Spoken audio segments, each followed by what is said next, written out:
Good morning to all. देखिए, कई सालों से आपके साथ शेयर कर रही हूँ अपनी जो गार्डनिंग जर्नी है कि किस तरीके से आप लो बजट में गार्डनिंग कर सकते हैं, बहुत ही ना के बराबर खर्चे में। अगर आप बहुत ही पम्प एंड शो के शौकीन हैं तो आप खूब सारे तरह तरीके के ऑर्नामेंटल प्लांट्स गार्डन में लगा सकते हैं, या तरह तरह के पॉट्स, खूबसूरत पॉट्स आप ख़रीद के गार्डन में रख सकते हैं। लेकिन अगर आप वाकई में गार्डन बनाना चाहते हैं या बगीचा बनाना चाहते हैं तो आपको बहुत ज़्यादा खर्चे की ज़रूरत नहीं होती है। बहुत ही लो बजट में सारी चीज़ें मैनेज हो जाती हैं। काफ़ी सारे पौधे, मैं तो कहूँगी 95% पौधे जो हैं ईज़िली कटिंग से तैयार हो जाते हैं। बस उनका हमें सही समय चुनना होता है और सही मिट्टी बनानी होती है, आसानी से प्रोपेगेट हो जाते हैं। मेरा पूरा का पूरा जो टेरेस है, इस पे मैंने पहले भी शेयर किया है। बहुत ही गिनती के चंद पौधे हैं जो कि मैंने ख़रीदे हैं, बाकी ज़्यादातर पौधे जो हैं वो कटिंग से, बीज से तैयार हैं। और आज तकरीबन 3.5-4 साल बाद इतना बड़ा पौधा हो चुका है कि पूरा एक जंगल जैसा लगता है मेरे टेरेस पर। चलने के लिए जगह छोड़ रखी है बस मैंने चारों तरफ, जिससे मैं पौधों में प्रॉपर तरीके से पानी लगा सकूं और पत्तियों को, जो पीली पत्तियां हो जाती हैं, उनको हटा सकूं। आज का वीडियो मैं एक ख़ास मकसद से बना रही हूं। अभी कल ही मेरे ग्रुप में मैसेज था कि मैम, हमने कंपोस्ट बनाया है, उसके अंदर छोटे छोटे से बड़े वाइट कलर के कीड़े निकले हैं, क्या वो हार्मफुल हैं? आज मैं दिखाती हूँ कि मेरे टेरेस में, मतलब मेरे कंपोस्ट बिन में भी वो होते हैं और वो क्या हैं। देखिए, ये 2 मटके हैं मेरे पास। एक में होल्स हो रखे हैं, नीचे भी एक होल रखा है, चारों तरफ भी मैंने होल किए थे। अभी ये मैंने क्यों लगा रखी है ये मैं बताती हूँ, इसके पीछे रीज़न। और एक ये मटका है जिसके अंदर कोई भी होल नहीं किया हुआ है। ये पहला बैच का है, मतलब स्टार्टिंग का है ये मटका। जब मैंने कंपोस्टिंग स्टार्ट किया था तो मैंने सुना था किसी भी पॉट में होल कर देने चाहिए, तभी बहुत अच्छी खाद बनती है। लेकिन उसके बाद जब मैं अपने खुद के एक्सपेरिमेंट करती गई तो मैंने ये विदाउट होल वाला मटका तैयार किया, जिसमें कोई भी होल नहीं है, ना आगे ना पीछे ना नीचे, कहीं भी। सिर्फ मैं इसमें ध्यान रखती हूँ कंपोस्टिंग करते टाइम, जब मैं इसमें कोई भी मटेरियल डाल रही होती हूँ, वेट और ड्राई यानी गीला और सूखा, वो कॉम्बिनेशन परफेक्ट होता है 3:1 का। 3 पार्ट सूखा डालती हूँ, 1 पार्ट गीला यानी किचन वेस्ट डालती हूँ, और बहुत अच्छे से खाद बनती है।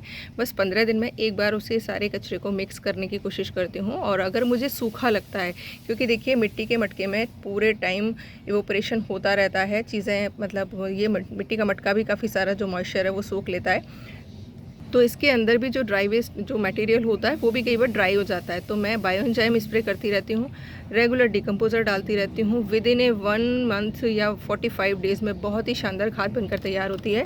और इसमें दिक्कत क्या आती है, देखिए, एक तो इसमें होल्स हैं, तो बहुत ज़्यादा जो कोई भी गीला थोड़ा बहुत होता है वो सारा का सारा ड्रेन आउट हो जाता है। तो मुझे ये वाली चीज़, मतलब मैं मुझे इससे बेटर मुझे ये लगी, ये मेरा एक्सपीरियंस है।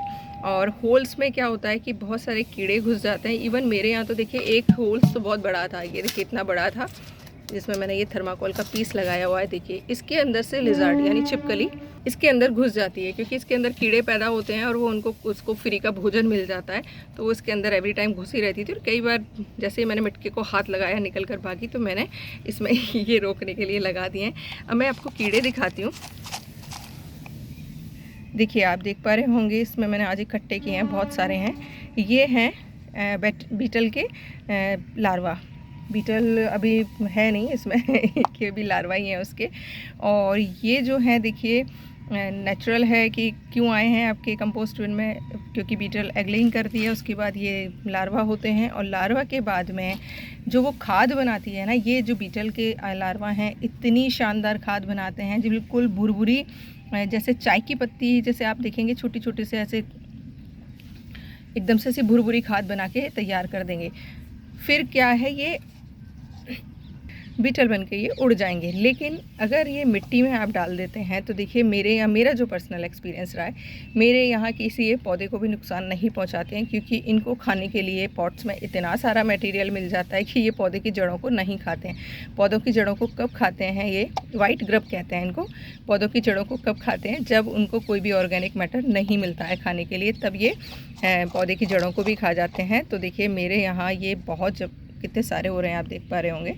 और ये सारे के सारे जो निकाले हैं, आज मैंने ये कंपोस्ट छाना है, तो ये उसमें से खूब सारे निकले हैं। अब मैं क्या करूँगी, इनको वापस कंपोस्ट बिन में डाल दूँगी, जिससे कि ये जो भी मैंने अभी इसके अंदर ड्राई और वेट यानी किचन वेस्ट और लीफ भरा है, वो सारा का सारा फटाफट से डिकम्पोज करना स्टार्ट कर दें। और देखिए दूसरे हो जाते हैं इस तरीके से मैगेट्स। ये भी कंपोस्टिंग आर्मी है आपकी, कंपोस्टिंग को फास्ट करते हैं। हो क्यों जाते हैं, देखिए जब हमारा थोड़ा सा भी मटेरियल गीला ज़्यादा हो जाता है तो ये हो जाते हैं। तो अगर ड्राई और वेट को आप मैनेज करके रखेंगे तो कीड़े नहीं पड़ते हैं। लेकिन ये जैसे बीटल के लार्वा हो गए या ये मैगेट्स हो गए, थोड़े बहुत हो जाते हैं, डरने की ज़रूरत नहीं है। ये आपकी कंपोस्टिंग आर्मी है, ये समझ लीजिए। और ये देखिए छानने के बाद ये मोटा वेस्ट बचा है, इसको मैं वापस इसी में डाल दूँगी, क्योंकि इसके अंदर इतने सारे माइक्रोब्स हैं जो कंपोस्टिंग प्रोसेस है उसको बहुत फास्ट कर देंगे। काफ़ी सारे लोग हैं जो मुझसे पूछते हैं कि मैम कंपोस्ट बनाते टाइम आप क्या क्या डाल सकते हैं। तो देखिए मेरे पास तो बायो एंजाइम भी है, मेरे पास डिकम्पोज़र भी है, मेरे पास पीपल की मिट्टी भी है, मेरे पास बरगद की मिट्टी भी है, छाछ भी है, गुड़ का पानी भी है। बहुत सारे जितने वीडियोज़ आप देखेंगे आपको अलग अलग चीज़ें मिल जाएंगी। मैं कुछ नहीं करती हूँ, मैं शुरुआत से ही जो डालती हूँ वो पीपल और बरगद के पेड़ के नीचे की मिट्टी डालती हूँ, और दूसरा डालती हूँ अपना डिकम्पोज़र और बायो एंजाइम। इसके अलावा मैंने गुड़ का पानी, छाछ का पानी मुझे यूज़ करने की ज़रूरत नहीं पड़ती। अगर आपके पास डिकम्पोज़र नहीं है, बायो एंजाइम नहीं है, तो आप कंपोस्टिंग प्रोसेस को फास्ट करने के लिए छाछ डाल सकते हैं, डाइल्यूट करके पानी में गुड़ का पानी डाल सकते हैं। और कई लोग कहेंगे गुड़ के पानी से चींटी नहीं आती हैं क्या, तो देखिए ऐसा नहीं आती हैं, क्योंकि हमें बहुत सारा नहीं डालना होता है। और बेस्ट तो रहता है आप किसी भी पीपल के पेड़ के नीचे की जहाँ पर बहुत ज़्यादा झाड़ू वगैरह ना लगती हो, वहाँ से मिट्टी लेकर आइए। वहाँ पर आपको जीवित माइक्रोब्स मिलेंगे जो कि आपके कंपोस्टिंग के प्रोसेस को बहुत फास्ट कर देंगे। तो देखिए मैं तो ऐसे ही बनाती हूँ, जब मेरे पास बहुत ज़्यादा एक्सेस में किचन वेस्ट हो जाता है तो मैं इन मटकों में भर देती हूँ। नहीं तो आपको पता ही है मेरा मेथड, मैं डायरेक्ट पॉट्स में भरती हूँ और 1 महीने के बाद उसमें पौधा लगा देती हूँ। तो आज ये जो खाद है सारे जो सब्जियों वाले पौधे लगा रखे हैं उनमें डालूँगी, जिससे कि मुझे भरपूर मात्रा में सब्जियां मिल सकें।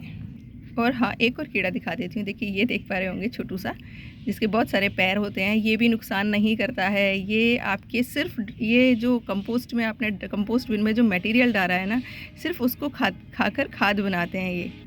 और ये मेरे आपको हर एक पॉट में मिल जाएंगे, क्योंकि मेरे हर एक पॉट में रहता है खूब सारा किचन वेस्ट और ड्राई मटेरियल, जो कि खाद बनने में थोड़ा सा टाइम लगाता है। हालांकि मैं पौधे लगा देती हूँ 1 महीने बाद, लेकिन ये आपको भरपूर मात्रा में मेरे हर एक पॉट में मिल जाएंगे, तो डरने की ज़रूरत नहीं है। ये आपकी कंपोस्टिंग आर्मी है। तो भाई इस तरीके से फूल चाहिए, खूबसूरत प्लांट्स चाहिए, तो कंपोस्टिंग स्टार्ट कर दीजिएगा। Thank you for watching.